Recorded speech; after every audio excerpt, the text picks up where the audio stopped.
Okay, here's our second example of a quadratic inequality. We can see it's quadratic because it's got x squareds in it. And that means we are going to use a graph. You know it makes sense. However, before I'm ready to draw a graph, I need to reorganize this equation and I need to have 0 on one side. I'm going to make it on the right hand side, but it would be equally okay to have 0 on this side. Really can do it either way round. In order to get this down to 0, what I'm going to have to do to both sides is subtract the 2x squared and subtract the 2. Remember that I am allowed to do adding and subtracting from both sides of an inequality, so that's okay. So x squared, I'm taking away 2x squared, so I'm going to end up with minus an x squared. Okay. The next term I want is my x term. I've just got plus 3x, and I'm not interfering with that, so that's plus 3x. And then I've got nothing at all, but I'm taking away 2, so I need to end up with minus 2. So I've got minus x squared plus 3x minus 2 is less than 0. Now, minus x squared's a bit nasty to factorise and so on. So what I'm going to do next is I'm going to multiply both sides by minus 1, just to tidy it up. However, that's a times, not an x, of course, there. So I'm going to get x squared here, I'm going to get minus 3x here, I'm going to get plus 2 here, but I'm multiplying by a negative number. So I've really got to remember with inequalities, when I multiply by something negative, I have to flip the sign to get 0.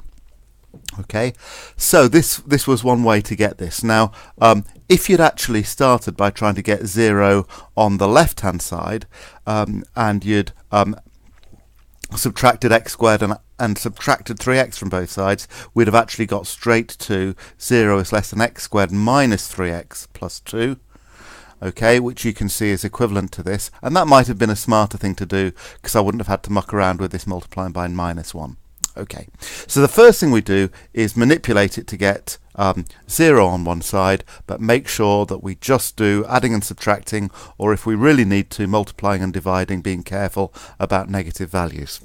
But now I've got a lovely little quadratic expression, and I'm going to do its graph.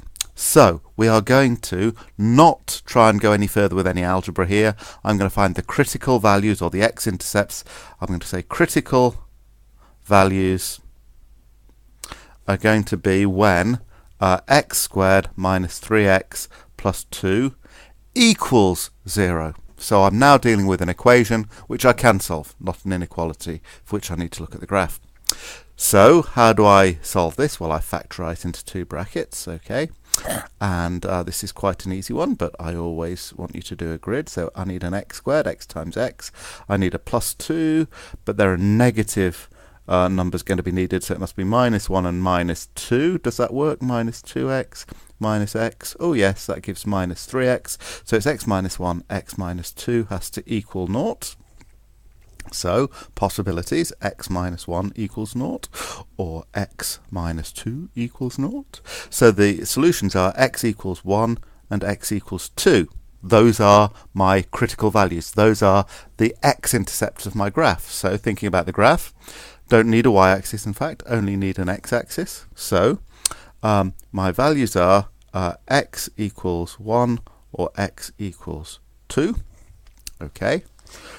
So what graph am I considering? Okay, well, this is the line I ended up with, so that is the one that I'm going to actually graph. Okay, so this particular graph has got a positive number of x squared, so it will be the smiley face. Okay, and I want it to be greater than 0. So where do I look for greater than 0? Well, this is y equals x squared minus 3x plus 2. And I'm interested in y being greater than 0. So deciding which bit of the graph I want is a vertical decision. Y equals 0 on the x-axis, y is less than 0 underneath it, and y is greater than 0 above it. And I want this to be greater than 0. So I'm making a vertical decision that I want the bit of the graph this way from 0. And if I look at what bits of the graph that is, it's this bit here, it's this bit here. I'm not allowed to equal 0, so I don't want that point, and I don't want that point. So now I've got the fact there are 2 bits of the graph that work for me, okay? And I've now got to decode those into solutions for x, okay? So I've been looking at y, comparing y with naught to get vertical decision about which bits of the graph I want. I've now got to look at x, which is a horizontal decision. Which bits of the x-axis do I want? Well, the answer is, for this bit of the graph, that's this part of the x-axis. And for this bit of the graph, it's this part of the x-axis. And there are two of them. So there are going to be two ranges of the answer. I cannot write all this answer on one line.